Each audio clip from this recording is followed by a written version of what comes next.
بسم اللہ الرحمن الرحیم۔ السلام علیکم ورحمۃ اللہ وبرکاتہ۔ عابد راجہ چینل کی طرف سے آج میں آپ کو رسول اللہ صلی اللہ علیہ وآلہ وسلم کا ایک فرمان سناؤں گا، آپ نے اس کو غور سے سننا ہے۔ حضرت عائشہ صدیقہ رضی اللہ تعالی عنہا فرماتی ہیں کہ ایک انصاری عورت نے رسول اللہ صلی اللہ علیہ وآلہ وسلم سے پوچھا، میں حیض کا غسل کیسے کروں؟ آپ صلی اللہ علیہ وآلہ وسلم نے فرمایا کہ مشق میں بسا ہوا کپڑا لے کر اسے پاکی حاصل کرو۔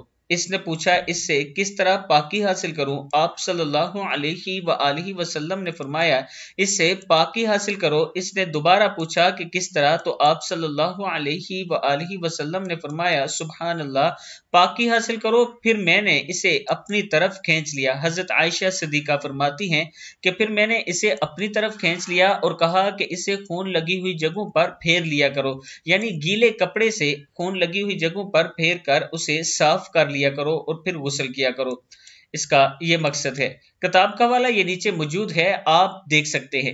میں اپنے دوستوں سے گزارش کروں گا کہ اس ویڈیو کو آپ نے آگے ضرور شیئر کرنا ہے۔ السلام علیکم ورحمۃ اللہ وبرکاتہ۔